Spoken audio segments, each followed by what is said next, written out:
ahora sí, os voy a presentar a la primera de nuestras invitadas.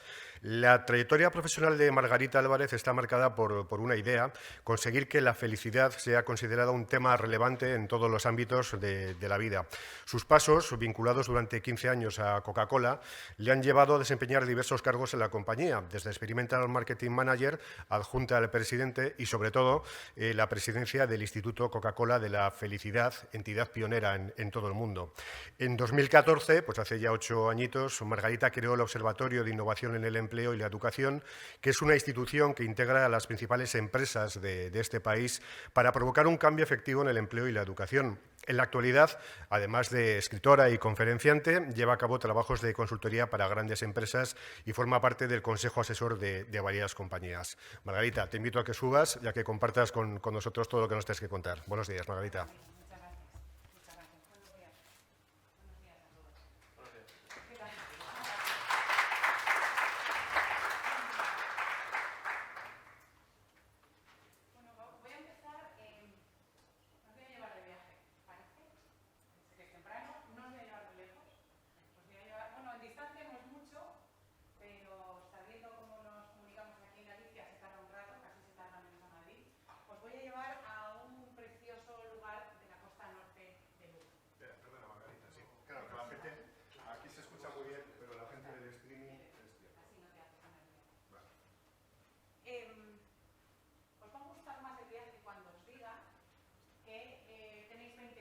¿Qué os parece? ¿No? Así gusta, así está mejor viajar, ¿verdad? Pues imaginaos que tenéis 20 años, tienes 20 años, y un amigo te invita a pasar unos días en un precioso pueblo llamado Viveiro. Vais con vuestra novia, vais con vuestro novio a pasar unos días con este amigo que lleva toda la vida veraneando allí. Lleva toda la vida con sus amigos y con su familia pasando los veranos en Viveiro. Lleváis 2 semanas preciosas y os toca volver. Así que vuestro amigo os dice: oye, como despedida, ¿qué os parece si mañana salimos en barco con toda la familia y todos los amigos para despediros? Y vosotros decís que por supuesto, que os encantará.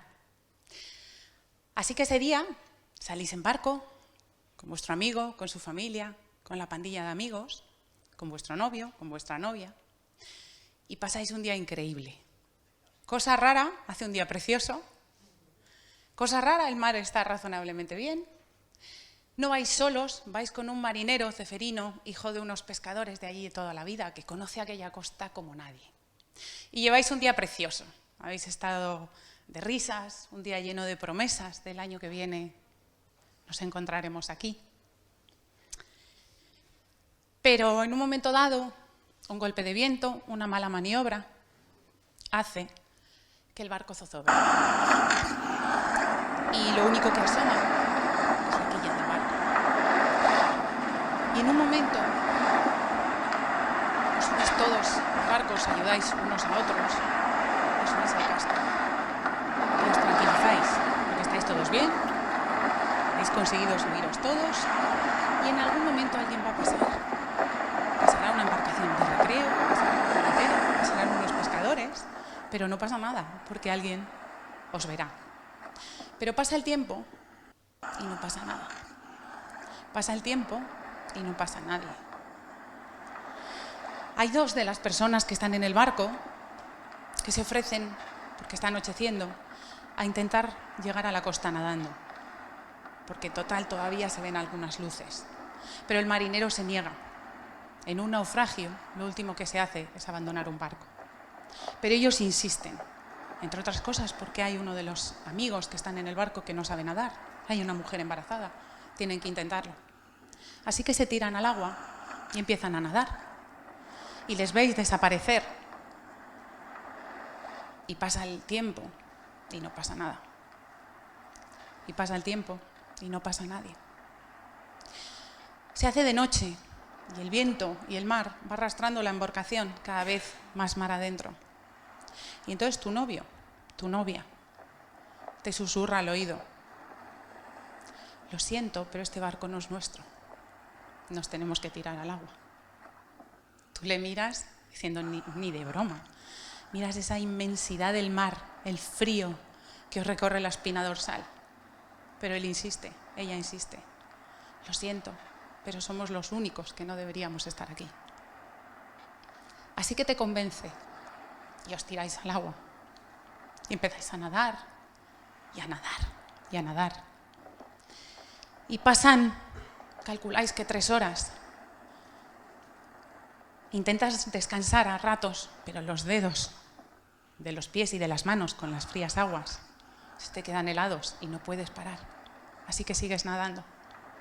Al rato le dices a tu pareja, no puedo más, y le escuchas decirte, no pasa nada, abrázate a mí. Pero tú sabes perfectamente que un ligero roce en las condiciones en las que estáis supondría que os fuerais los dos al fondo del mar. Así que seguís nadando y seguís nadando. Llega un momento, después de unas 5 horas y media, que llegáis a la costa y subís por una zona escarpada, llena de rocas, pero cuando subís apenas 3 metros os dais cuenta que es simplemente una roca, que tenéis que volver a tiraros al agua. Desesperados, helados, os volvéis a tirar al agua. Y entonces, 1 hora después, llegáis, esta vez sí, a unos acantilados, escarpados, llenos de tojos y llenos de rocas. Y llegáis descalzos y en bañador. Pero no hay otra opción, tenéis que subir por ahí. Y subís, y os hacéis heridas que tardarán meses en curarse en un hospital. Y cuando ya estáis casi arriba de ese acantilado, donde hay hoy una cruz de unos 7 metros, que recuerda aquel día fatídico, escucháis una lancha con unos pescadores y empezáis a gritar, pero no os escuchan y seguís gritando con todas vuestras fuerzas hasta que finalmente os ven y os explican que la única manera de salir de ahí es bajar por donde habéis llegado. Bajáis totalmente heridos, ensangrentados y helados de frío y os subís en la barca y les pedís a los marineros que por favor os ayuden a buscar a vuestros amigos. Y os ayudan. Y buscáis, pero no encontráis nada. La pequeña embarcación se está quedando sin combustible, así que tenéis que volver a puerto. Pero os cruzáis con otra embarcación a la que le pedís lo mismo y os llevan. Poco tiempo después hay 2 boniteras y una lancha de salvamento que se unen a la búsqueda. Y cuando ya está amaneciendo, os convencen entre todos que tenéis que ir a casa. Estáis heridos, estáis ateridos de frío y tenéis que marcharos. Ellos van a seguir con la búsqueda. Llegáis a casa y os dormís, no sabéis cómo, pero conseguís dormiros. Hasta que poco tiempo después os despiertan las campanas. Las campanas tocando a muerto. Y entonces os dais cuenta de que ya no vais a volver a ver a vuestros amigos nunca más. Esta historia es real. Esta historia es la historia de un matrimonio que sobrevivió nadando más de 6 horas por la noche en unas aguas heladas. Un matrimonio que poco tiempo después se casó y tuvieron 6 hijos. Lo sé porque soy la 6ª de esos 6 hijos. No cuento nunca esta historia por motivos obvios, y menos porque vengo a hablar de felicidad. Pero comparto con vosotros esta historia, 1, porque esta tierra me es muy cercana, y 2, porque este verano mis padres nunca han hablado de esta historia, les ha costado siempre mucho. Pero esta historia mi madre este verano me pidió, quiero contártela con todos los detalles, porque quiero que entendáis que vivir muchas veces es un regalo. Que hay golpes de viento, que hay malas maniobras, pero vivir es un regalo y tienes que hacerlo y disfrutarlo por ti y por los que no están. Todo lo que he aprendido de ellos durante estos años, sin que contaran esta historia así abiertamente, con el tiempo lo he ido aprendiendo voy a cumplir mi mayoría de edad en estudio e investigación de la felicidad. Y muchas de las cosas que he aprendido luego en estudios, en investigaciones, eran esas cosas que aprendía en casa, simplemente viviendo lo que ellos habían vivido. Así que voy a compartir con vosotros algunas de las cosas, perdonadme, es que me entendéis, ¿veis por qué no la cuento? Pues muchas de las cosas que he aprendido de ellos son cosas que luego hemos ido aprendiendo en investigaciones. La suerte que he tenido es esa, la suerte que he tenido es que llevo 18 años trabajando pues, con la Universidad de Harvard, con la Universidad de California, trabajando con un país como Bután, no sé si lo conocéis, pero es un pequeño país en el Himalaya, que es conocido como el Reino de la Felicidad, porque desde 1975 trabajan un modelo de felicidad basado en encuestas y basado en todo aquello que nos hace felices a las personas. Así que voy a compartir con vosotros algunos de todos esos aprendizajes que hemos ido teniendo. Como os voy a contar muchas cosas, en algunas no me va a dar tiempo a profundizar, pero sí que quiero daros una visión lo más amplia posible sobre la felicidad. Claro, ¿qué ocurre con el tema de la felicidad? Pues que se ha puesto de moda, ¿sí o no? El año 2019, 230 marcas solo en España utilizaban la palabra feliz o felicidad en su comunicación. 230 marcas. La hipoteca feliz, la felicidad a un clic, el crucero de la felicidad, todo, lo hemos tenido absolutamente todo. Y eso está bien, no pasa nada. Lo que pasa es que lo hemos banalizado un poco entre todos. Pero ya no es solo la publicidad. Es que salen estudios todos los días sobre cosas peregrinas.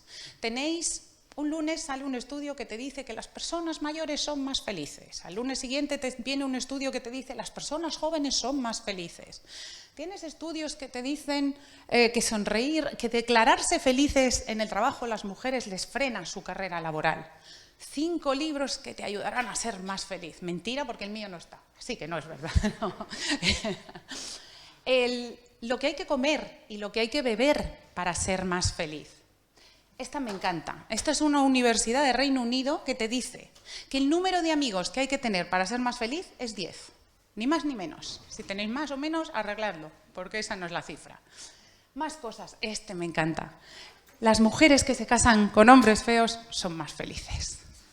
No quiero imaginarme al que dirigió el estudio. No quiero imaginármelo. Pero claro, rascas un poco y este estudio, por ejemplo, es un estudio de 63 matrimonios en Florida. Esto no es un estudio, esto es una conversación en un bar. ¿Y qué nos ocurre? Pues que con los estudios, con que alguien junte 2 datos medianamente razonables y que nos suenen que bueno, que puede ser plausible, pues al final, ¿qué tienes? Pues un estudio. Y tienes estudios, pues como este que os voy a poner aquí, yo creo que no sé si va a funcionar con el clic. No, mira, os lo pongo de aquí. Si soy capaz. La frase "está todo pagado", si lo podéis subir un poquito. Lo confirma un estudio de la Universidad Complutense presentado esta mañana. Cuando el ser humano español oye la frase "está todo pagado", se disparan los niveles de oxitocina y serotonina, aplacando definitivamente los cuadros depresivos. Los catalanes tratados con esta frase han pasado de la depresión a la euforia desmesurada, requiriendo la administración de sedantes. Otras frases que curan definitivamente la depresión clínica son "esta noche invito yo", "mañana ya es viernes", "me encargo yo de los niños" y "Melendi deja definitivamente la música". Los expertos también han comprobado que la frase "pero tranquilízate, joder", combate los cuadros de ansiedad. Repetir varias veces "tranquilo, tranquilo" disminuye un 60% la frecuencia cardíaca. Si además se añade la frase "no montes el numerito que está todo el mundo mirando", el afectado puede pasar de la ansiedad a la somnolencia. En el ámbito pediátrico se ha comprobado que gritarle "cállate coño" a un bebé que está llorando hace que la criatura se calle y se tranquilice inmediatamente. La frase "esto es todo por hoy, volvemos con más noticias la semana que viene" es, según los expertos, la más indicada para despedir una pieza informativa. Pues ya lo habéis visto. Mezclo la palabra dopamina, serotonina y te cuento lo que haga falta.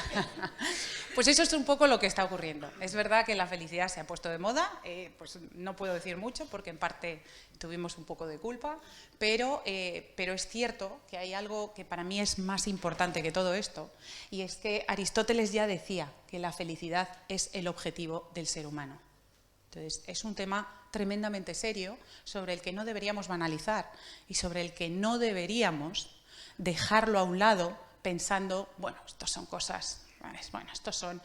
fijaos que una de las cosas que he notado con Elena Mancha, que estaba encantada porque ha dicho varias veces la palabra felicidad y he pensado, qué bien, por fin la podemos decir abiertamente en entornos rigurosos, pero enseguida a la cuarta ha dicho, bueno, si queréis bienestar laboral, como diciendo, bueno, no voy a decir mucho la palabra. Y el problema no es la palabra, el problema no es el concepto, el problema es dónde nos hemos llevado el concepto. Porque mucho antes que a los listos de Coca-Cola se nos ocurriera crear una cosa que era un instituto Coca-Cola de la felicidad, Epicuro creó una escuela de la felicidad que duró más de 100 años. O sea, que efectivamente es un tema sobre el que el hombre lleva trabajando muchísimo tiempo. ¿Qué ocurre con el tema de la felicidad? Pues que tenemos un enemigo en casa, que es nuestro cerebro. Tenemos un enemigo que ya sabemos a día de hoy que tiene sesgo negativo. Tiene sesgo negativo en muchos aspectos. El primero de ellos es en pensamientos. Se supone que una persona tiene entre 60.000 y 70.000 pensamientos al día. El 60% de esos pensamientos son negativos. De hecho, los pensamientos negativos están estandarizados, cosa que los positivos no. Hay 7 pensamientos negativos estandarizados porque todos los tenemos a lo largo del día. Y sin embargo no ocurre con los positivos. Con las emociones ocurre exactamente lo mismo. Las emociones negativas son más intensas y más frecuentes que las positivas. ¿Por qué? Porque son las que nos hicieron sobrevivir. El miedo, el asco, la ira eran mucho más importantes que el resto para que sobreviviéramos. Con lo cual es importante saber ese sesgo que tiene nuestro cerebro. ¿Qué más ocurre con nuestro cerebro? Que nuestra memoria a corto plazo graba más los eventos negativos que los positivos. ¿Por qué? Porque era muy importante que recordáramos que ayer ese fruto rojo que nos comimos estaba envenenado. Si lo pasamos bien o no lo pasamos bien, a nuestro cerebro no le importa. Nuestro cerebro quiere que sobrevivamos, no que lo pasemos bien. Lo que le importa es que sobrevivas. Así que te graba a fuego las cosas negativas. Luego la memoria a largo hace lo contrario, pero eso es otra cosa. Y es muy importante conocer estos hechos, es muy importante conocer estos datos, porque la felicidad no es un tema que se busque. La felicidad es un tema que, conociendo cómo funcionamos como seres humanos, cómo funciona nuestro cerebro y cómo funcionan nuestras emociones, se puede mejorar, pero no es un tema que se busque. De hecho, hay algo que se llama la paradoja de la felicidad, que es que cuanto más la buscas, menos la encuentras. Más cosas que hemos aprendido, pues que cometemos 2 errores cuando hablamos de la felicidad. El primero de ellos es que la confundimos con la alegría. Confundimos la felicidad con la alegría, confundimos la felicidad con estar siempre bien. Y eso hace que, por ejemplo, ¿cuántos de los que estáis aquí sois padres? Unos cuantos, ¿no? ¿Qué queréis para vuestros hijos? Que sean felices, ¿no? ¿Qué ocurre cuando confundimos la felicidad con la alegría? Que nos hemos convertido en padres que les queremos evitar la tristeza, el aburrimiento, la frustración, los momentos complicados. ¿Y qué ocurre con eso? Que generamos o que criamos adultos emocionalmente huérfanos, adultos que no saben gestionar determinadas situaciones, porque los niños crecen en esas circunstancias. Claro que queremos protegerles, pero los niños tienen que pasar determinadas emociones, tienen que pasar determinados eventos, porque si no, no crecen emocionalmente. Yo tengo 3 niños y la mediana tiene un pavo que no cabe en Vigo. Se ve más que las luces de Vigo, desde el espacio. Pues el otro día venía a casa y me decía, oh, mamá, es que fíjate, es que claro, es que la de lengua me tiene manía y me ha suspendido. Digo, sí, te lo confirmo, no te puede ni ver. Es que yo te quiero y soy tu madre, pero es que la mujer no tiene que quererte. Pero vas y lo arreglas. Vete y arréglalo porque te va a pasar más veces en la vida. Yo no puedo ir a solucionar ese problema. Porque si voy y lo soluciono, ¿sabéis lo que ocurre? Lo que me ha llegado a ocurrir a mí, que es que a una entrevista de trabajo se me ha presentado la persona con su madre. ¿Por qué? Porque mi madre va a todo conmigo. Ojo con confundir la felicidad con la alegría. Y ojo con confundir la felicidad con un estado. Esto no es que de repente un día me levanto, veo una luz, voy hacia ella y ya soy feliz. Y te encuentras a alguien y te dice, ¿tú eres soltero, casado o feliz? Es que no funciona así. No es un estado, no es un nirvana. De hecho, cada vez más las definiciones de felicidad tienen que ver con la suma de momentos positivos. Y esto nos lleva Bueno, os voy a hablar de dos principios que nos afectan mucho a la felicidad, porque la felicidad es subjetiva. Cuando medimos la felicidad, el otro día en la universidad, doy clase ahí, había un chico que en lugar de preguntarme por la materia que yo doy, que es marketing, me estuvo preguntando sobre felicidad. Y entonces me decía, oye, profe, ¿pero cómo se mide esto de la felicidad? Y yo le decía, es subjetiva. La medimos por lo que la persona declara, obviamente. Ya, pero es que eso, claro, claro, pero nos ocurre lo mismo con la depresión. Cuando trabajamos con la depresión no le hacemos un tac a la persona, es lo que declaramos. Es el cómo nos encontramos y cómo nos sentimos. Pero en ese sentimiento y en ese cómo nos encontramos hay dos principios que afectan. El primero de ellos es el de la adaptabilidad. Y el de la adaptabilidad está muy bien, es el que nos ha hecho llegar hasta aquí. El principio de adaptabilidad lo que hace es que si yo hace 3 años os hubiera dicho a cualquiera de los que estáis aquí, mirad, os voy a decir una cosa, os vamos a meter en casa, vais a estar 3 meses sin salir, nada, a nada, ni abrazos, ni besos, ni cositas raras de esas. Luego cuando os abramos un poco la puerta vais a salir por horarios, si tenéis perros salís un poco antes, pero vais a salir por horarios y lo que digo, nada de besarse, de tocarse, ni cosas raras. ¿Qué hubierais dicho? O sea, todos hubiéramos dicho, olvídate, yo por ahí no voy a pasar, me moriría. Hemos pasado todos por ahí. Eso es el principio de adaptabilidad. El problema del principio de adaptabilidad, que está muy bien para adaptarnos a las cosas que no son tan favorables, es que funciona también con las cosas que son favorables. Es que hace que nos acostumbremos y nos adaptemos rápido también a las cosas buenas que nos ocurren. Entonces podemos llevar 8 meses soñando con comprarnos ese coche, soñando. Es que cuando tenga ese coche, es que va a ser la mundial. Cuando tenga ese coche, y a los 15 días de tener ese coche, vas en el mismo atasco, con el mismo cabreo y en el mismo estado emocional. Exactamente igual. Pero es importante saberlo. El segundo principio que nos afecta es el comparativo. No somos objetivamente felices, somos felices según el entorno en el que nos encontramos. Y esto también es muy importante saberlo, especialmente en el entorno laboral.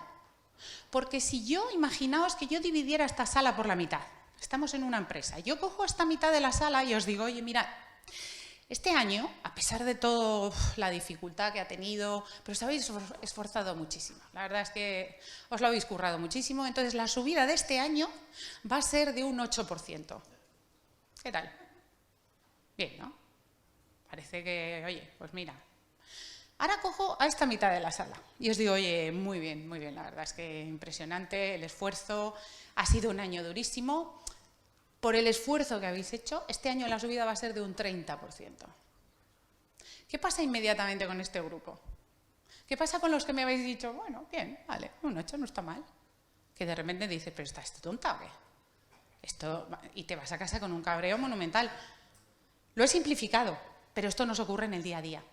Una de las cosas que vemos con los cuadros de ansiedad e incluso de depresión en preadolescentes y adolescentes, tiene que ver con este principio. Y os voy a decir por qué. Cuando yo era joven, hace muchos años, tú tenías tus referentes, pero tus referentes eran lejanos. Tus referentes les veías en las películas, les veías en una rueda de prensa, les veías en un programa de televisión. Hoy en día sus referentes los tienen en la palma de la mano. Les ven desayunar, comer, les ven los coches, les ven el día a día, ven todo. Les resulta tan cercano que entran dentro de su rango de comparación. Ya no se comparan solo con sus amigos, que solo postean o solo cuelgan lo bonito. Es que se comparan con personas que ni siquiera están en su ámbito cercano. Y eso genera unos cuadros importantes de ansiedad y de depresión. A eso si le añadimos toda la presión por los likes, la presión por el me sigues, no me sigues, etcétera, pues imaginaos.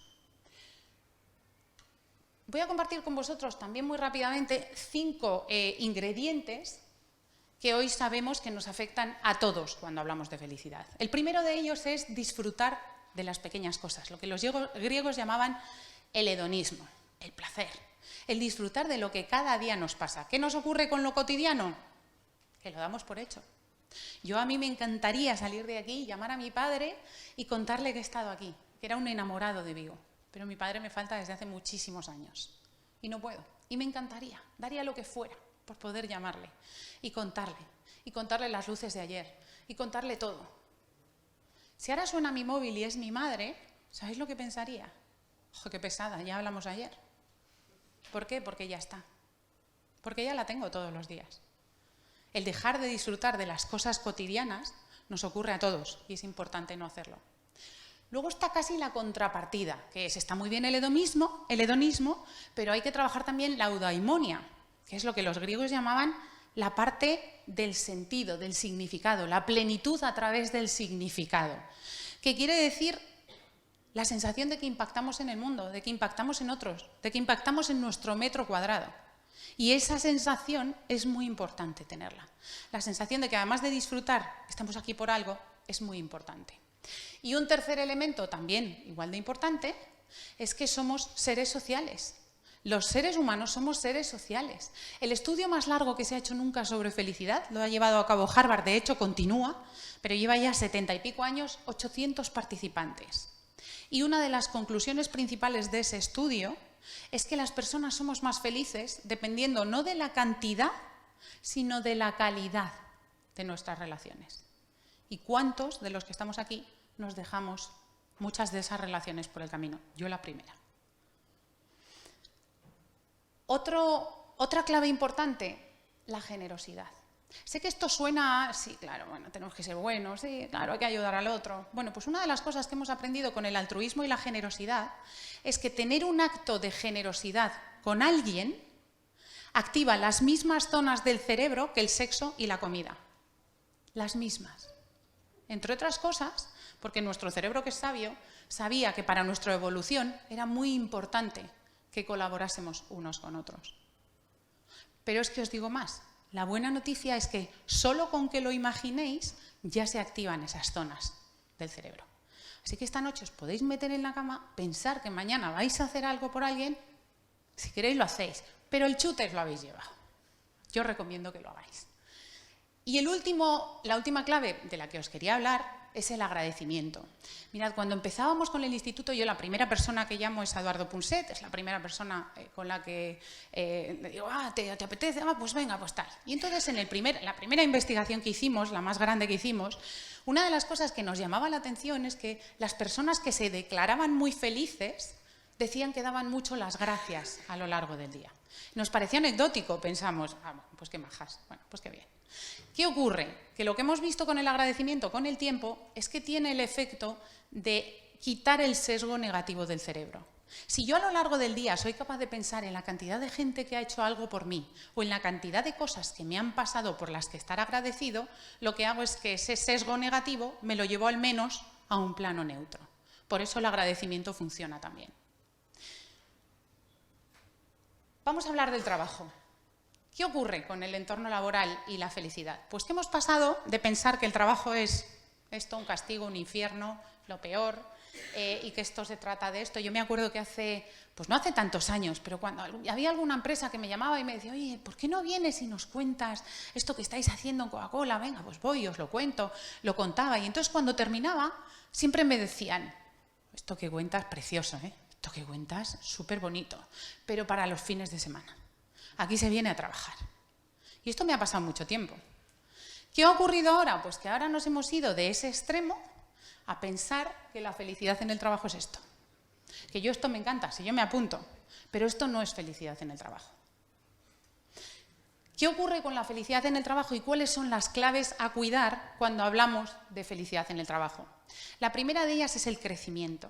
Las personas necesitamos pensar que estamos creciendo en nuestro entorno laboral, que somos mejores hoy que hace 3 años, que somos mejores profesionales y, a ser posible, personas, pero que somos mejores gracias al lugar en el que estamos. Es muy importante esa sensación de crecimiento en todos los sentidos. El reconocimiento. Somos malísimos reconociendo, somos muy malos reconociendo el trabajo de las personas. Y ahora en el mundo virtual todavía somos peores, porque antes todavía, tú te encontrabas a alguien por un pasillo y decías, oh, Jorge, tío, me ha encantado lo del otro día que hiciste, me ha encantado, qué chulo, pero te lo encontrabas en un pasillo, ya está, se lo lleva. Pero hoy, con el mundo mucho más virtual, esos ratitos no están, porque cuando yo veo a Jorge es en una videollamada con 13 caritas más, entonces no voy a empezar carita a carita. Pero no olvidéis que ese reconocimiento sigue siendo fundamental. Metedlo en la agenda, metedlo donde sea, pero ese reconocimiento es absolutamente fundamental. El siguiente, pues si decimos que el ser humano necesita pensar que tiene un sentido lo que hace, ¿por qué vamos a pensar que en el entorno laboral no? En el entorno laboral exactamente igual. Es fundamental la sensación de propósito, es fundamental la sensación de ¿a qué te dedicas cada mañana? Yo recuerdo cuando yo dejo Coca-Cola, después de 15 años nadie entiende mi decisión, ni mi entorno, ni nadie entiende mi decisión, pero se me cruza una empresa de recursos humanos. Se me cruza en el 2011 con el desempleo altísimo, una empresa que le encuentra empleo a las personas. Me pareció brutal. Así que me cambio y entonces empecé a hacer un ejercicio de preguntarle a las personas, oye, ¿tú a qué te dedicas? ¿Y tú a qué te dedicas? ¿Y tú a qué te dedicas? Y entonces las respuestas eran, pues yo meto currículum en un ordenador, pues yo hago los informes de los clientes, pues yo soy quien organiza por categorías los perfiles. Claro, imaginaos levantaros cada mañana pensando, hoy en lugar de 100 currículum voy a meter 108, hoy me salgo. Hoy me salgo, en lugar de pasar al cliente a las 7, se lo voy a mandar a las 7 menos 2. Eso no le levanta a nadie. Eso es imposible que te mueva nada. Así que me costó 4 meses el trabajar, el que la gente entendiera que a lo que se dedicaban es a llamar a las personas a decirle, empiezas a trabajar el lunes, que es como decirle, te ha tocado la lotería. Claro, la diferencia es brutal. Porque el idiota o la idiota de turno que todos tenemos por estadística, el marrón de turno que todos tenemos por estadística, se hacen más pequeños. Se hacen más pequeños cuando hay un motivo que va más allá de esto. Y por último, claro, si las relaciones son importantes, también lo son en el trabajo. Hicimos un proyecto muy bonito con una cadena, que esta mañana me estaba acordando justo porque he salido de la habitación del hotel y entonces estaba la camarera de piso y me estaba acordando que hicimos un proyecto muy bonito con una cadena hotelera en la que trabajábamos precisamente eso. Oye, ¿cómo podemos hacer para que en un trabajo que es tan poco creativo, porque es muy poco creativo, podamos aumentar su estado de bienestar? Sobre todo ahora que como hemos metido la digitalización, por ejemplo, ya no tienen que bajar a recepción a preguntar habitaciones, ya no tienen que bajar a recepción a tal, con lo cual hay mucho menos contacto. Y lo que trabajamos es que ese contacto no se puede perder. Ese vínculo con otras personas es lo que hace que te quedes en una organización muchas veces. Los vínculos con las personas son tan importantes que las personas no nos vamos de las empresas, nos vamos de los jefes, nos vamos de las jefas, cuando no te vas a una oportunidad mejor. Las relaciones son absolutamente fundamentales. Y hay una clave que también en las empresas se nos da regular, que es celebrar. Y especialmente en los momentos que estamos viviendo. Celebrar pequeños hitos. La gente lo está pasando mal. Cada esfuerzo de hoy en día es el doble de lo que era hace 4 años. Y celebrar esos pequeños hitos es muy importante. Los españoles somos buenos en general, no somos malos celebrando. Celebramos el cumple, el santo, la vuelta al cole, la Navidad, la Semana Santa, el que tú tienes 48 y yo 52 entre los 200. Somos bastante buenos celebrando, pero en las empresas no. En las empresas se nos olvida que es muy importante porque es un tema de reconocimiento y un tema social. Y es tremendamente importante trabajarlo. 3 preguntas que deberíamos hacernos siempre. La primera os la perdono. ¿El qué? ¿El qué haces? El qué haces es lo de menos. Hay más gente que hace lo que tú. Mucha más gente ahí fuera. Hay más gente que hace lo que hace Pescanova. Mucha más gente ahí fuera. La diferencia, ¿dónde la marcas? En el cómo lo haces y en el por qué lo haces. Ese cómo habla de valores, de principios, de formas de actuar, de hábitos, de comportamientos.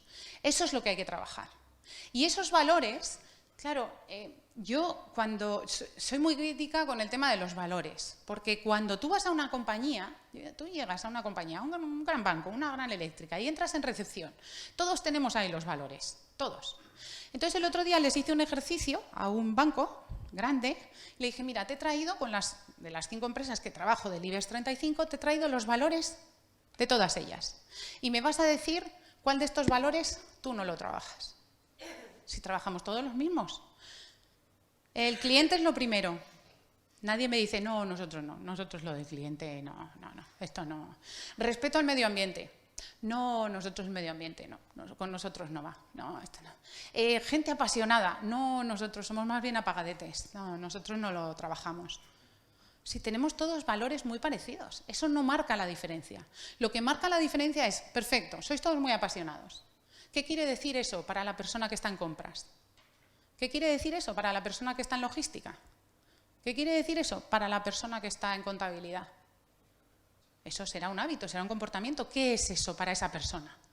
Y ahí es donde sí se puede marcar una diferencia. Y luego está el porqué. Y el porqué os decía que responde a esa pregunta de a qué te dedicas. Cuando tú le preguntas a alguien a qué te dedicas, distingues perfectamente si tiene un propósito o no tiene un propósito. Se distingue muy rápidamente. Claro, lo comentaba ahora Elena Mancha. Con todo esto llega una pandemia. Llega una pandemia que nos ha dejado cicatrices emocionales a todos. Todos hemos perdido algo y en el peor de los casos a alguien. Todos. Y esto ha dejado una huella emocional. Hicimos una encuesta con una consultora de de Oxford, hicimos una encuesta de Reino Unido y España, 3.000 personas en Reino Unido, 4.000 personas en España, para saber qué pensábamos que iba a llegar antes. La recuperación económica, la recuperación sanitaria o la recuperación emocional. El 78% piensa que la emocional, la mental. Y efectivamente, estamos viendo cada vez más niveles más altos de ansiedad, niveles más altos de estrés crónico y niveles más altos de depresión. Tenemos organizaciones en cierta forma enfermas y esto hay que trabajarlo porque estamos arrastrando mucha huella emocional y esa parte emocional es muy importante trabajarla. ¿De qué manera la estamos trabajando? Pues estamos trabajando cosas como, yo siempre digo, las 3 Cs. Os voy a contar en qué momento aprendí yo estas 3 Cs. Yo recuerdo, hace unos años, yo llevaba el marketing y comunicación de un grupo con 5 empresas. Y dentro de esas 5 empresas, cada empresa tenía su director o directora de marketing y comunicación, que dependían de mí y estaban en mi equipo. Un día a las 7 de la mañana te llaman por teléfono, te despiertan, para decirte que van a detener a uno de tus directores de marketing por ser el mayor reclutador del terrorismo yihadista de España. Yo creo que es la crisis, bueno, no creo, es la crisis profesional más gorda que he vivido nunca y se lleva por delante muchas cosas personales, porque al final llevas 5 años trabajando con esta persona. La parte de negocio es brutal. Imaginaos lo que es estar durante una semana entera en todos los telediarios, trabajando todos los días con todos los medios de comunicación, prensa, radio, televisión, para intentar que tu marca no salga, para intentar que la noticia no sea tu marca. Imaginad lo que es constantemente cada 10 minutos una llamada de alguien, incluso Sálvame, que te llamen absolutamente todos. Intentar frenar ese golpe. Intentar frenar el que a las 72 horas el 60% de los clientes han llamado para decir dejamos de trabajar con vosotros, porque no sabemos qué datos ha pasado esta persona. Imaginad lo que es que cuando ya parece que aquí lo tienes medio controlado, salta, se contagia en Italia y se contagia en Francia y les ocurre exactamente lo mismo. Profesionalmente, una barbaridad, un disparate, pero personalmente es devastador.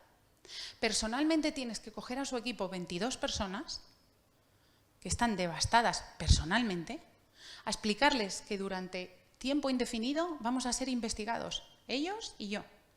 Móviles, ordenadores, vida, todo. Y que encima no saben lo que va a ocurrir con ellos. Y ahí aprendí que la parte más importante para recuperar el negocio era recuperar a esas personas. Sin trabajar a esas personas, nunca hubiéramos sacado adelante otra vez ese negocio. Lo hicimos en tiempo récord, pero fue por esas personas. Esa recuperación emocional es lo más importante que hay que trabajar cuando hay una situación complicada, porque esos son los que te van a sacar. Esos son los que van a hacer que haya una recuperación económica. Y para eso, pues trabajábamos cosas como estas. ¿En qué nos centrábamos? En lo que podíamos controlar. ¿Podíamos controlar que Salva me mencionara? No. ¿Puedo controlar el que yo haga una llamada a Mediaset para explicar tal, para tal? Sí. ¿Puedo controlar el que a las 2 semanas localicen a la mujer de este hombre y entonces la quieran entrevistar en un programa de prime time? No. ¿Puedo explicar que esta mujer no tiene...? Sí. Controlar los controlables. Porque si te pones a trabajar sobre variables que no puedes controlar, es cuando llegan los cuadros de estrés. Es cuando llegan los cuadros en los que emocionalmente te superas. Confianza y compromiso, lo primero que hay que generar con el equipo. Y la confianza se genera con transparencia, con honestidad, con vulnerabilidad, sobre todo. Más cosas que aprendí. La gestión del cambio y la gestión de la incertidumbre. Al cerebro no le gusta nada el cambio, nada. No. A nuestro cerebro le gusta cero. Nuestro cerebro lo que está pensando es, ¿estás vivo? Pues estamos bien. Eso es lo que quiere. De hecho, fijaos que cuando trabajamos con personas que tienen miedo escénico, que se ponen muy nerviosos, todos nos ponemos nerviosos, pero cuando se ponen muy nerviosos, que les puede limitar, una de las cosas que les pedimos es, antes de salir al escenario, come o bebe algo. Porque tu cortisol que está disparado, todas tus defensas para el estrés que están disparados, cuando tú comes o bebes algo, lo que le mandas una señal a tu cerebro es de, hombre, no estaremos tan mal si este tarao está comiendo algo. ¿No? Si el león, digo yo que se habrá retirado, porque si no, no estaríamos aquí bebiéndonos. Cuando digo beber, no alcohólico, por favor. Pero esa gestión de estrés, el ser humano, somos aversos al riesgo por eso, somos aversos al cambio por eso. Pero es importante saberlo. Es importante saber que tu cerebro te va a boicotear todo el rato si estamos bien. ¿Para qué no vamos a cambiar? Si estamos bien. ¿Vale? Pero es importante. Y con la gestión de la incertidumbre, es importante saber que cuando tu cerebro está, o cuando tus emociones están en un plano de incertidumbre o de inseguridad, cuando proyectas a futuro, proyectas en negativo. Muy pocas personas de las que estamos aquí, cuando estábamos en pleno confinamiento, hicimos un ejercicio que fue muy bonito con una empresa, que lo que les pedíamos era, estamos hablando de una muestra amplia porque eran 60.000 empleados, no contestaron todos, pero una amplia mayoría. Y les preguntábamos, en pleno confinamiento, ¿dónde te ves dentro de 4 meses? Nadie decía en un yate, navegando por no sé dónde. Todos nos veíamos contagiados, la empresa ha quebrado, me han despedido, mis padres tal, mis hijos cual. Todos nos veíamos mucho peor. Todos, una amplia mayoría. Porque nuestro cerebro en incertidumbre proyecta futuro. Por eso es tan importante muchas veces no preocuparnos, sino ocuparnos. Siguiente tema importante que trabajamos poco y deberíamos trabajar más cuando trabajamos en esa recuperación emocional, la escucha y la empatía. Si hay alguien delante nuestro, en nuestros equipos, que necesita una recuperación emocional, la escucha y la empatía son las 2 claves más importantes. Y la mayoría de las veces en lo que estamos pensando es en cómo te voy a contar yo lo mío. ¿Cómo te voy a explicar? El otro día trabajando con un director de recursos humanos, me decía, es que el equipo, le estoy explicando todo el rato al equipo no sé qué y no me entiende. Y digo, ¿les has preguntado? ¿Te has parado a escuchar? ¿Te has parado tú a preguntarles a ellos? Estamos tremendamente preocupados en cómo te lo voy a contar, cómo te lo voy a hacer llegar, cómo voy a hacer que lo entiendas. Pero estamos muy poco preocupados en esa escucha. Siguiente clave importante, la humildad y la curiosidad, que la trabajamos también poco. Mirad, escuchamos ahora mucho esta frase de es la primera vez que en las organizaciones conviven 5 generaciones. Es que cada vez le ponemos más nombres a más generaciones. Pero la gente entraba a trabajar con 16 y se jubilaba igual que nosotros. La gente trabajaba muchísimo y empezaban muy jóvenes. Lo que sí que ocurre ahora, que nos complica la vida en las organizaciones, es que las generaciones más jóvenes llegan con un conocimiento brutal. Y eso nos complica mucho. Porque cuando yo entré en Coca-Cola, entrabas con un papel y un boli a no romper nada y aprender todo lo que pudieras. Y ahora te encuentras con chavalas, que llegan con un conocimiento absolutamente brutal. Y tienes que gestionar el que esa gente ya trae mucho conocimiento, pero que tienen que tener la humildad de saber, ya, pero es que esto es un mundo y tú no conoces este mundo, y la humildad nuestra de decir, vale, hay muchas cosas que tú sabes que yo no sé. que me puedes ayudar y me puedes complementar. Y esa humildad, ese choque de generaciones, necesita esa humildad. Y necesita que todos y cada uno de nosotros sintamos esa curiosidad, esas ganas de aprender, esas ganas de conocer mundos que a día de hoy no conocemos. Más cosas. Ilusionar y emocionar. Mirad, hay un neurocientífico español, además, Álvaro Pascual Leone, que está en Harvard, que está haciendo un ejercicio brutal estudiando la degeneración de las neuronas. Entonces, él lo que dice es, oye, nuestro cerebro, nuestras neuronas, nuestras sinapsis neuronales, tienen que envejecer. No podemos tener el mismo cerebro a los 20 años que a los 70. No pasa nada. Lo que es importante es que no degenere. Lo que queremos es conseguir que no degenere, no que no envejezca. Y uno de los motivos, dos motivos por los que él cree que se degeneran más fácilmente los cerebros o las neuronas y por las que mueren más a menudo, es por la falta de dos elementos. Uno, de relaciones, la soledad mata y mata lentamente. Y el segundo es la ilusión. Es la ilusión por algo. Es que te levantes a la edad que sea queriendo hacer algo y teniendo ilusión por algo, por lo que sea. Pero es muy importante esa ilusión. Y con los equipos ocurre lo mismo. Ilusionar a un equipo es la manera más segura de que ese equipo dé mucho más de sí, de lo que daría en otras circunstancias. Y emocionar exactamente igual. El vínculo emocional es el que nos sujeta a una organización. Cuando hablamos de teletrabajo sí, teletrabajo no. Las cosas no son buenas ni malas. Y las cosas en el 0 y en el 100% normalmente no funcionan. ¿Qué ocurre si tenemos a alguien en un 100% de teletrabajo? Pues que al final es un soldado, es un mercenario del trabajo.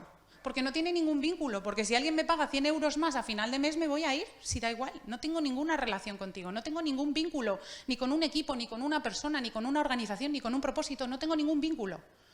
Tengo unas tareas que realizo, las realizo por 100 euros mejor con otro. Ese vínculo emocional es muy importante.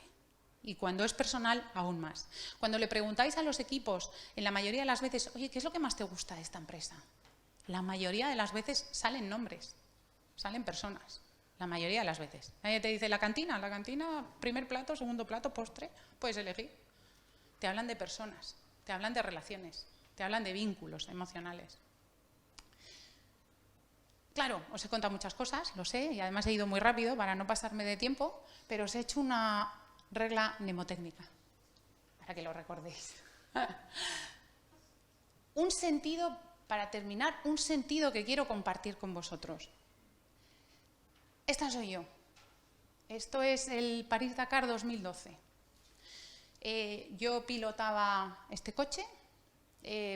Imaginaos patrocinadores.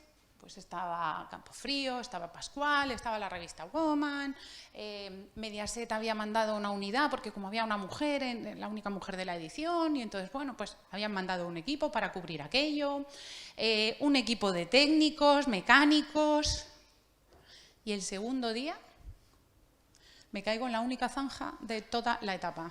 No había más, nada, en ningún sitio. Te quieres morir, te quieres morir. O sea, no sabes ni cómo vas a presentarte ni cómo vas a volver a ningún sitio. Pero en un momento dado me tranquilizo y digo, bueno, espera un momento, vamos a ver, le digo a mi copy, oye, aquí estamos en medio de la nada, lo que pasa aquí se queda aquí. Ahora vendrá otro participante con unas lingas, nos sacan de aquí, nos vamos y se queda aquí. Ah, sí, claro, se queda aquí. Total, que efectivamente pasa otro participante, nos sacan de ahí. Seguimos carrera, el coche sigue bien, seguimos carrera y por la noche el copiloto del coche que nos asiste llevaba un móvil que estaban prohibidos y le había hecho una foto y sube esa foto a internet. Y esa foto que él sube a internet, mi exmarido, bueno, no es mi exmarido por esto, es un tipo estupendo, pero mi exmarido ahora, mi marido entonces, encuentra esa foto y crea en Facebook una página que él cree que es privada, que se llama Mi mujer se va al Dakar y el segundo día aparca así.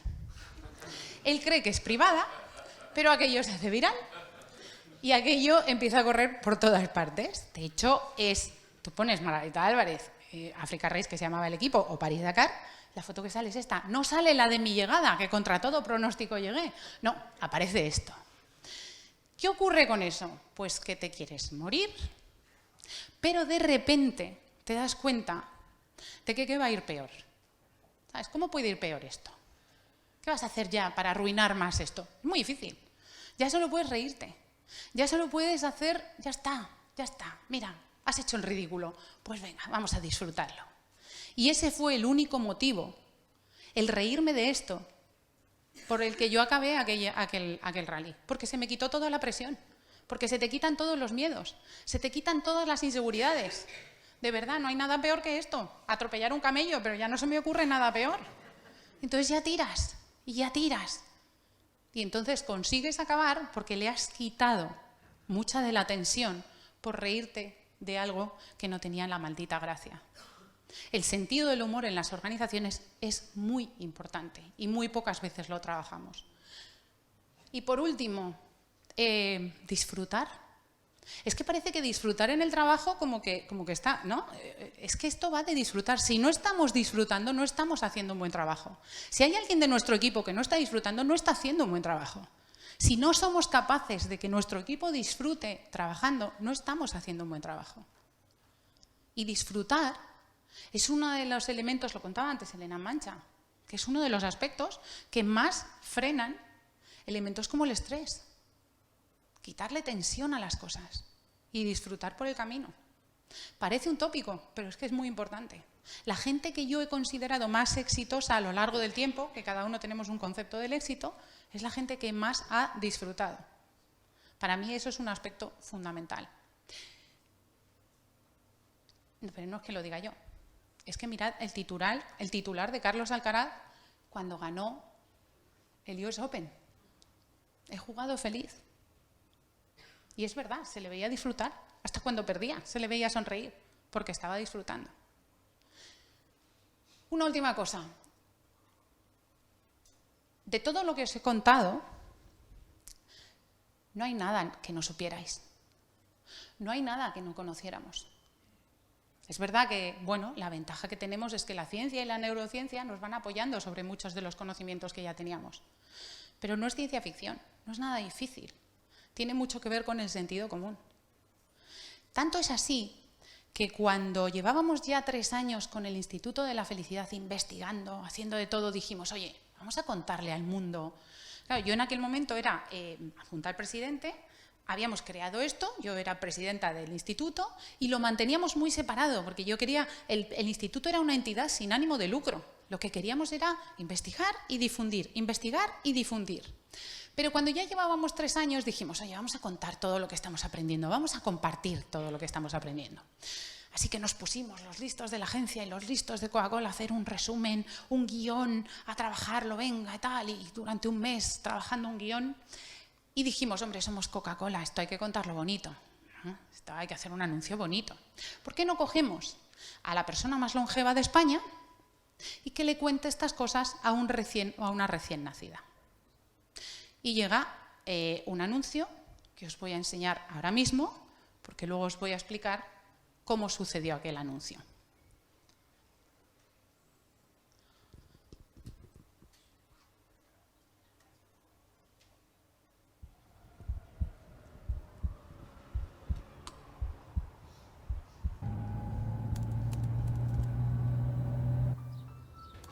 Hola, Aitana.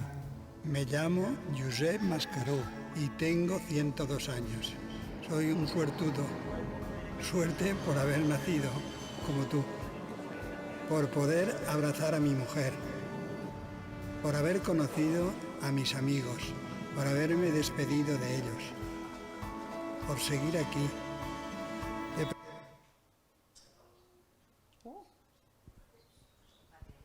No sé si ha sido... ¿No está enchufado? Bueno. Estoy por haceros mimo y os cuento. Bueno, no. Si tenéis la oportunidad de ver el anuncio, merece la pena. Josep, durante todo el anuncio, habla sobre felicidad, habla sobre... Te van a decir que has venido en tiempos difíciles, pero yo he vivido tiempos peores que estos. habla de no te entretengas con tonterías, que las hay, pero tú vete a lo que te hace feliz. Y termina con una frase que para mí es muy importante, que es: no te olvides de que estás aquí para ser feliz. Pues, claro, cuando ves el anuncio, cuando ves todos esos mensajes, dices, qué sabiduría. Josep no se leyó ni una sola hoja de las que le dimos. 0. El anuncio es todo lo que el bueno de Josep quiso decir en los 3 días que estuvimos allí con él. Y es pura sabiduría. Y es mucho más rico que cualquier guión que nosotros le hubiéramos dado. Pero sobre todo porque termina con esa frase de no te olvides de que estás aquí para ser feliz. No nos olvidemos de que estamos aquí para ser feliz. No nos olvidemos de que estamos aquí para ser felices incluso en el entorno laboral. Y a ser posible hacer felices a la gente que está con nosotros. Muchísimas gracias a todos, de verdad. Gracias.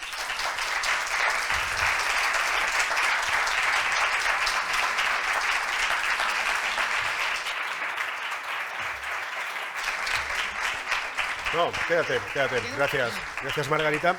Vamos a ver si en algún momento podemos recuperar el vídeo. Y de mientras, como tenemos un poco de tiempo, sí que me gustaría invitar a los presentes, que nos estáis, y también a quienes nos siguen por streaming a través del hashtag #Congreso Seguridad 4.0, pues a que te hagan alguna pregunta. Yo no sé si alguno de los presentes tiene alguna pregunta que trasladarle a Margarita, alguna duda. Vamos.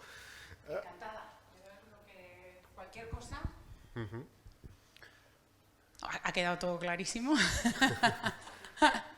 Bueno, a mí a nivel particular me ha llamado, somos en cierto modo colegas de profesión en cuanto a comunicación y marketing, me ha llamado mucho la atención esa manera de afrontar esas 2 situaciones de crisis que has comentado, una parte una personal, la del vehículo cuando se te queda atascado en el Dakar, y otra pues a nivel de empresa, ¿no? Cuando os ocurre todo eso, la verdad es que ahí sí que hay que tener una capacidad muy especial para saber afrontar ese tipo de cambios, ¿no? Es una situación inesperada, son contextos completamente cambiantes que tú no te imaginas. Ahí, ¿qué tipo de energía, qué tipo de cargas tienes que tener para poder afrontar estos momentos? Pues mira, yo creo que en las 2 situaciones, una cosa que me ayudó muchísimo es poner el foco en el de fuera. Es poner el foco en la cantidad de gente que hay dependiendo de que tú saques esa situación adelante. La cantidad de gente que, en el caso del Dakar, se ha pasado meses trabajando, se han trasladado y han dejado en Navidad a sus familias en casa.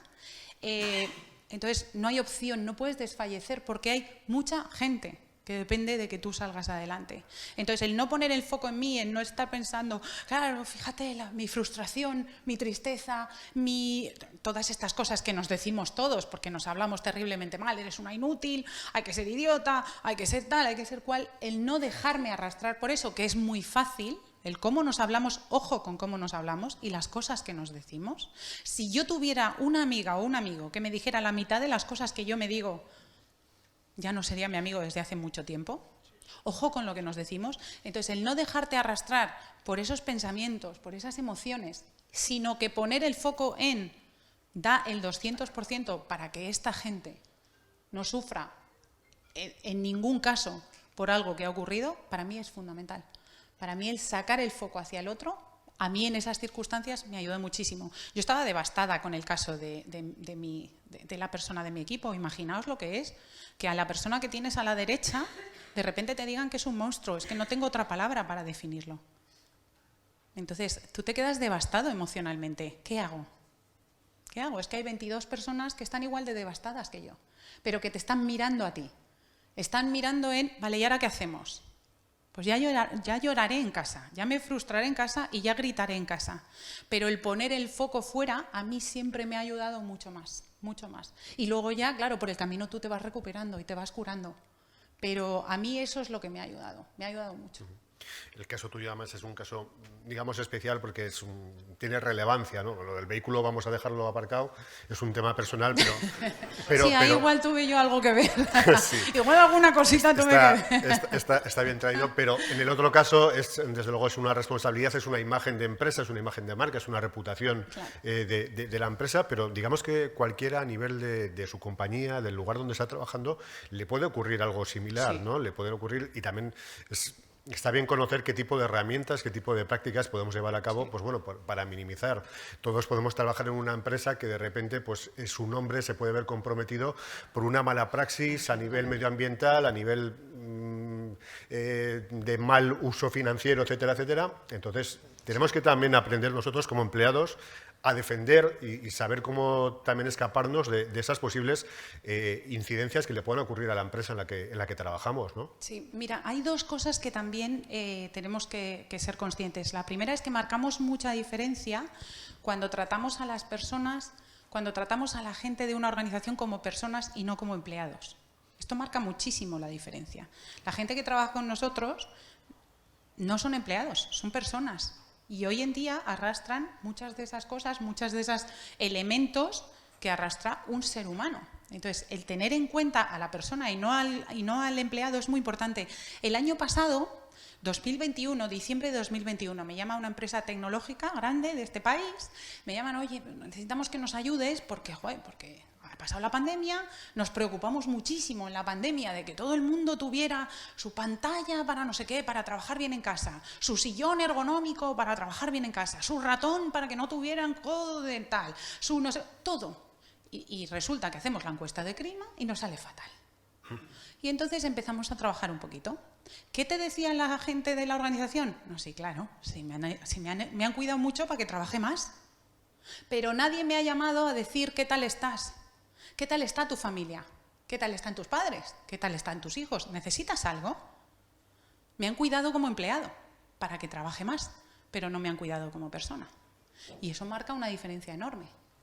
Y luego hay otra cosa que a los seres humanos nos ayuda mucho a salir de situaciones de estrés o que nos ayuda mucho a entrar en situaciones de estrés cuando no la tenemos, que es la sensación de pérdida de control. Cuando tienes la sensación de que hagas lo que hagas no vas a impactar nada, esa sensación de pérdida de control te hace caer en barrena. Entonces, es muy importante que los equipos de alguna manera y que nosotros mismos de alguna manera trabajemos sobre lo que sí que es controlable, porque eso te va animando a vale, ostras, venga, esto que lo he trabajado, esto ha dado algo de resultado. Venga, pues mañana voy a trabajar otra cosa que va a dar un poquito de resultado. Y el trabajar sobre piezas sobre las que sí que puedes tener control es muy importante. De hecho, yo a este equipo, al equipo de esta persona, en lo que les hacía trabajar cada día eran en pequeñas tareas, pero que tuvieran resultados, aunque fueran pequeños, para que fueran teniendo la sensación de esto avanza. Vale, venga, esto avanza. Esto es una debacle, pero esto avanza. Y el hacer pequeños trocitos de lo que teníamos que construir era muy importante porque te da una sensación de batalla ganada. Y mientras vas ganando batallas, vas sintiendo que vas teniendo cada vez más control. Entonces eso... Había una persona que quería comentarte. Sí.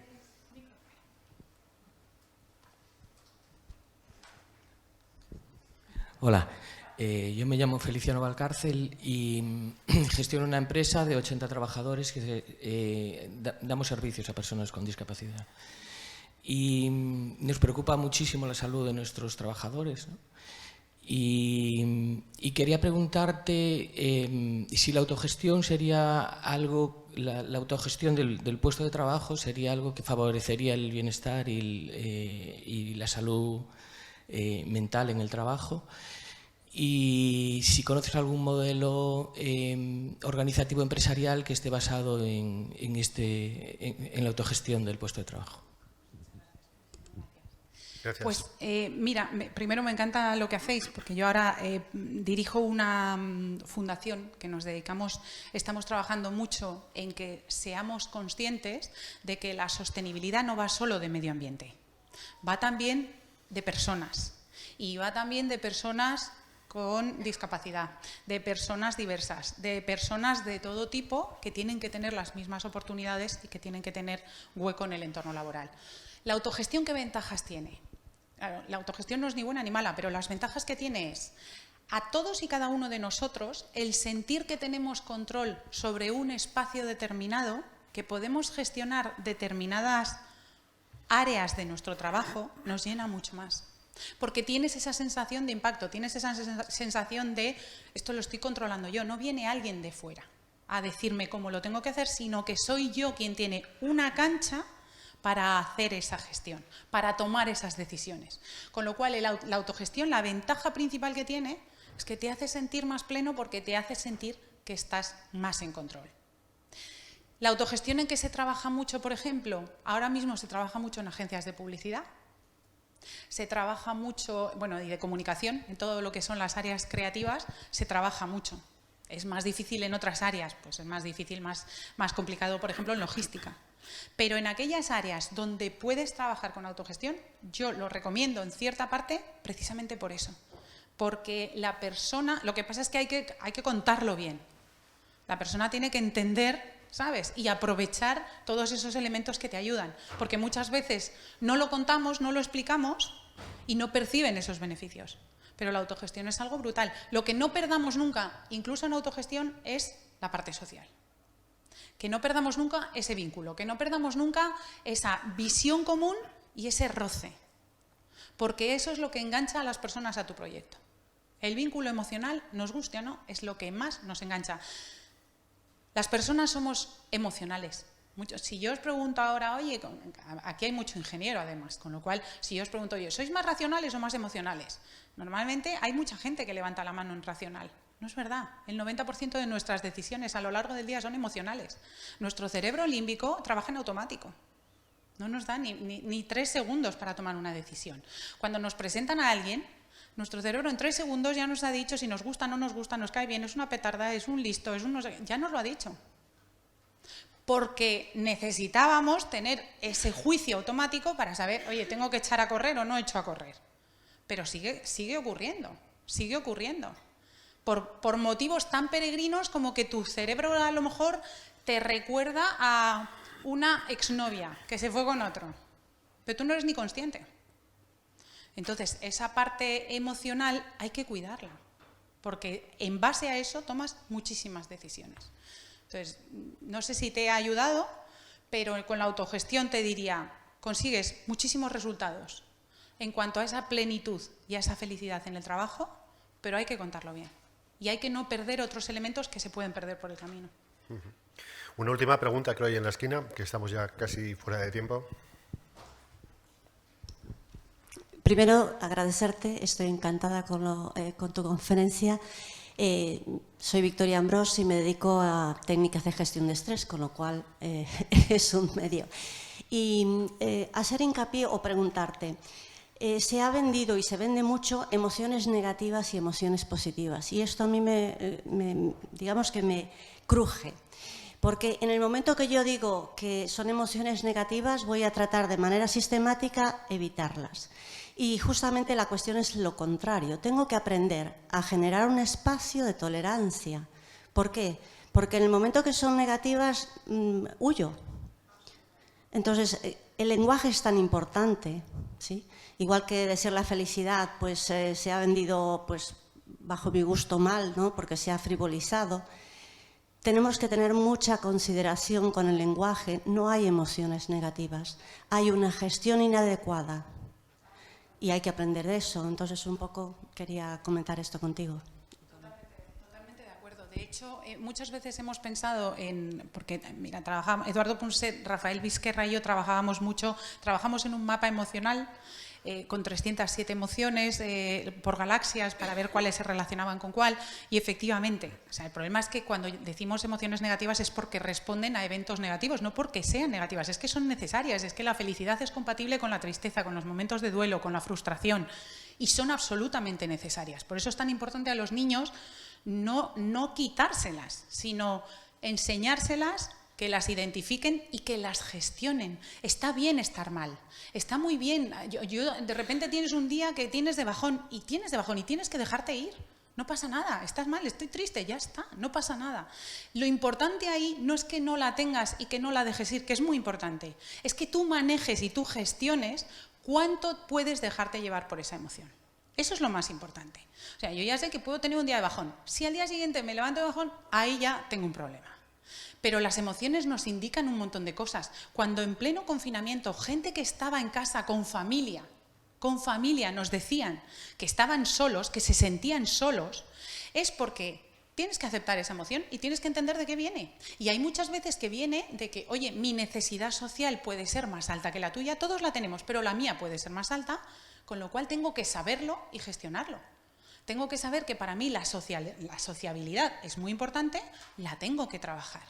La emoción lo que te da es información, pero no se trata de eliminarlas. Un niño tiene que estar triste, un niño tiene que saber que hay cosas fáciles y cosas difíciles, que hay cosas que le van a costar más esfuerzo y otras que... Es que eso lo tienes que saber como niño. El otro día en la universidad, chavales y chavalas de 20 años, les pregunté, oye, ¿en el cole habéis hablado algo de emociones? Ninguno. Año 2022. Seguimos igual. Seguimos igual. Eduardo Punset y yo hicimos un proyecto con el Ministerio de Educación hace 15 años, con niños de entre 8 y 12 años, para ver qué hacíamos, para ver cómo ayudaba el que les enseñáramos a gestionar, a reconocerlas y a gestionar emociones, a leerlas. Y ahí se ha quedado aquello. No hemos avanzado nada. Entonces, es que las emociones... Es que todas son relevantes y todas hay que aceptarlas y trabajarlas. Eso sí, gestionarlas.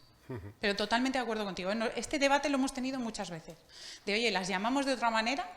Esto es como cuando hablamos en las empresas de las soft skills, pero soft, ¿por qué? ¿Sabes? ¿Cómo las llamamos? Porque el lenguaje, lo que tú dices, es muy importante. ¿Cómo le llamamos a esto? Porque soft, oye, que habrán cogido un peso importante. Entonces, totalmente de acuerdo contigo. Gracias, Feliciano. Gracias, Victoria. Gracias, Gracias. por estar con nosotros. De todas formas, vamos a hacer alguna parada para tomar un café y cualquier duda, cualquier cuestión que le queréis preguntar a Margarita, seguro que os va a atender. Así que muchas gracias a todos. Volvemos a las 12:15. Hasta ahora.